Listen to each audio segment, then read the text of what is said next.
We call celebrities stars because their lives seem out of this world. So it's always a wild story when they crash back on Earth so hard they end up in prison. Canadian actor Ryan Grantham had been in the business from a young age, making appearances in projects like the 2010 film Diary of a Wimpy Kid.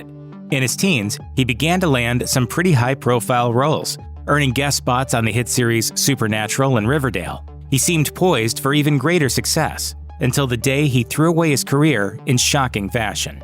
In March 2020, Grantham, who had been silently dealing with profound mental health issues, approached his mother from behind as she sat playing piano in their Vancouver area home and shot her in the back of the head with a .22 caliber pistol. 2 days later, he packed up his car with guns, ammunition, and Molotov cocktails and headed off to carry out deadly plans against Canadian Prime Minister Justin Trudeau. But before he got too far, his conscience apparently got the better of him. Grantham ultimately decided to drive to a Vancouver police station where he allegedly confessed to an officer, quote, "I killed my mother." 2 years later, he was sentenced to life in prison with a minimum of 14 years of parole ineligibility for the crime. On the final day of Grantham's trial, he addressed the court, saying, "I cannot explain or justify my actions. I have no excuse. It hurts me to think about how badly I've wasted my life." For 5 seasons beginning in 2011, Discovery Channel's Sons of Guns was must-see TV for firearm fans. The series put the spotlight on Will Hayden, the owner of Red Jacket Firearms. In 2014, though, the series was unceremoniously canceled when Hayden was arrested for a horrifying crime: the repeated rapes of 2 preteen girls, nearly 2 decades apart. Hayden was tried and convicted in 2017, receiving life in prison plus 40 years, with the judge also stipulating that there would be no opportunity for parole or any other form of early release. Just 2 months later, Hayden pleaded no contest to similar charges in a different parish. One charge involved one of his victims in the earlier case, and the other involved his own daughter, who publicly claimed that her father had attempted to assault her in her bedroom roughly 20 years prior. An additional life sentence was imposed in that case, and in 2019, Hayden's appeal in the first case was denied. Ronald "Raw Diggs" Herron's burgeoning rap career appears to have been little more than a front for his position at the top of the murderous Mad Dogs Blood Gang, which supplied hard drugs to several Brooklyn neighborhoods. Herron was convicted in 2015 of personally killing 3 people connected to the drug trade, and the case was somewhat controversial due to the fact that some of the lyrics in his own songs were used as evidence against him. Many of the lyrics pretty much amounted to blow-by-blow accounts of his crimes. At his sentencing, Herron accused the judge and prosecutors of manufacturing a case against him, while the judge fired back that Herron's obvious intelligence was part of the reason for his harsh sentence. Herron appealed the ruling, claiming that the use of his lyrics as evidence constituted a violation of his rights. But the appeals court wasn't buying it. The court ruled that any First Amendment considerations were decisively outweighed by the fact that lyrics in question were, well, pretty damning. The OWN reality show Welcome to Sweetie Pies indeed struck a sweet spot with viewers, running for 9 seasons between 2011 and 2018. It focused on Robbie Montgomery, a former backup singer for Ike and Tina Turner who pivoted to becoming a soul food restaurateur after her music career ended. A couple of years before the series ended, Montgomery's 21-year-old grandson, Andre Montgomery Jr., was tragically killed in a shooting in St. Louis. The real tragedy, though, was yet to be known. In 2020, Tim Norman, Montgomery's son and member of the Sweetie Pies cast, was arrested and charged with murder for hire in the death of Andre Montgomery. The reason for the crime was simple. Norman had taken out a life insurance policy on Montgomery, and he stood to gain nearly $500,000 in the event of his death. At trial in 2023, the evidence of cell phone activity and the testimony of Norman's accomplices was more than enough to convict him. He was slapped with a life sentence. Harrison Norris Jr. is best known to fans of WCW wrestling as Hardbody Harrison, who in the 90s appeared in a number of matches. After Norris's wrestling career ended, he went on to win the FX competition series Tough Man in 2000. But behind the scenes, he was known to the women he preyed upon as a walking nightmare. Norris was arrested in 2007 to face shocking allegations that he lured women to live with him, his wife, and one of his children as trainees who could potentially one day land lucrative pro wrestling contracts.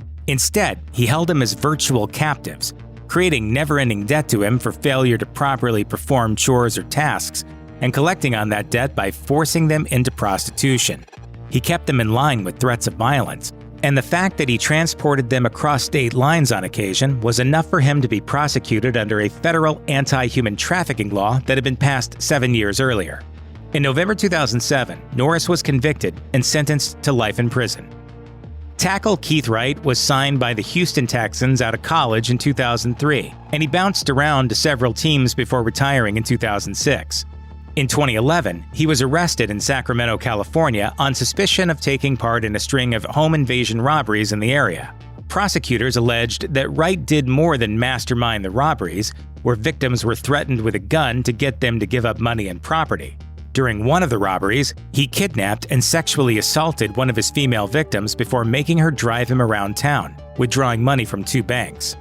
Unfortunately for Wright, he left behind DNA evidence for the authorities, and his DNA profile was logged in a database thanks to a previous arrest. In November 2012, Wright was convicted of a whopping 19 different charges, landing him a sentence specifically engineered to make sure that he never walks free again: 114 years to life, plus an additional 120 years and 8 months.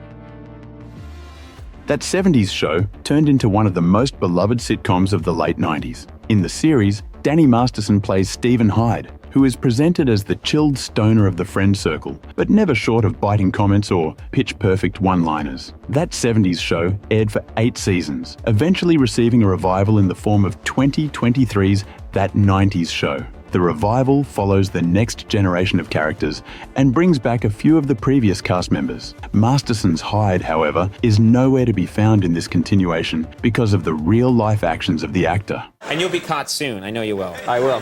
In 2017, the Los Angeles Police Department investigated Masterson for sexual assault claims made by 3 women from incidents occurring in the early 2000s. In addition, there were proclamations made that the Church of Scientology, whom Masterson is a part of, attempted to bury the allegations against Masterson. In 2020, Masterson finally faced formal charges for the rape of 3 women. In the end, Masterson was sentenced to 30 years in prison, as he was found guilty of the rape of 2 women. Not too long after his sentencing, Bijou Phillips filed for divorce from Masterson, which proved to be a critical element in the court, denying his attorney's request for bail in 2024, as Masterson was considered to be a flight risk.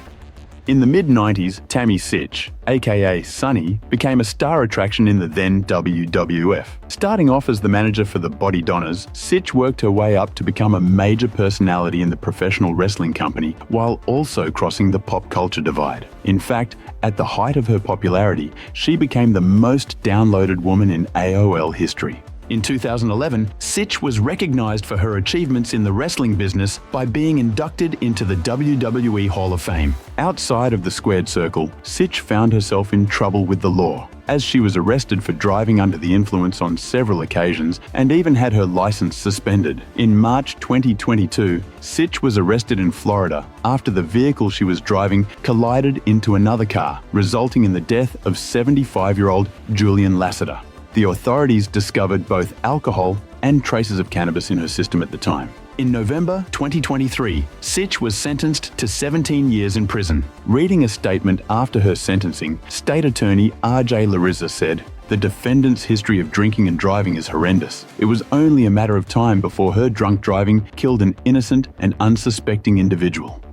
When someone thinks of a quintessential 90s star, R. Kelly's name merits debate, as he produced hit songs like Bump and Grind and I Believe I Can Fly, which became anthems of the era. Even at the height of Kelly's fame, however, publications reported on accusations that the musician acted inappropriately with minors. In 2002, after years of rumors and murmurs, he was charged after videos depicting child sexual abuse surfaced. However, the charges were dropped due to insufficient evidence. The scandal and controversy around Kelly refused to go away, as more reports and stories mounted against him. The 2019 documentary Surviving R. Kelly brought mainstream and notorious attention to Kelly, resulting in further investigations into him and the sexual abuse allegations. In 2022, Kelly was sentenced to 30 years in prison over racketeering and sex trafficking charges. A year later, another 20-year sentence was handed down to Kelly over his inappropriate behaviour and possession of explicit material related to minors. The court, however, decided that Kelly should serve the sentences concurrently,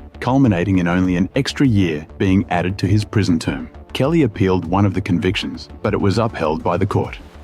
Joe's son made a name for himself in combat sports, competing in the UFC and kickboxing competitions. But his biggest claim to fame arrived in 1997's Austin Powers, International Man of Mystery, as he portrays Random Task. While far from a leading role in a film, the character strikes a chord with viewers since it's an outstanding parody of James Bond's infamous bowler hat-wearing villain, Odd Job.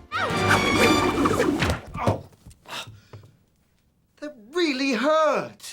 Son was no newcomer to the world of acting though, as he had appeared in 90s action flicks such as Bad Blood and Blood Fist 5, Human Target, before Austin Powers. In 2008, Son was arrested for felony vandalism and received 60 days in jail. After a violation of his probation, he was sentenced to a further 90 days behind bars. As part of a deal, he needed to provide a DNA sample, which so happened to link him back to a crime that occurred on Christmas Eve in 1990. In 2011, Son was sentenced to 17 years and 4 months in prison, as he and an accomplice pleaded guilty to the rape and torture of an unnamed woman in 1990. In 2017, Son received another 27-year sentence for beating his cellmate Michael Graham to death.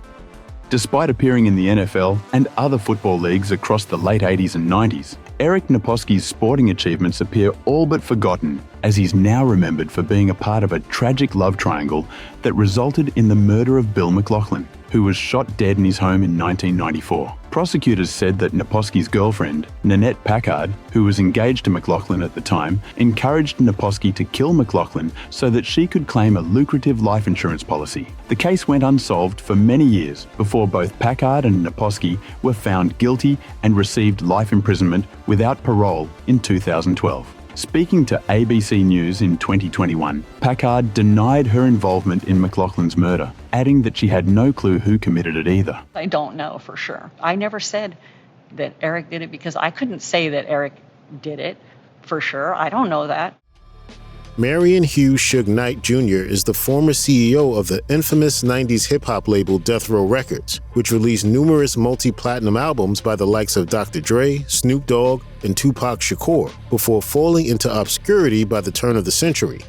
In January 2015, he had an altercation with a man named Cleabone Sloan, who worked on the biopic Straight Outta Compton, a film that doesn't necessarily paint Suge in the most positive light.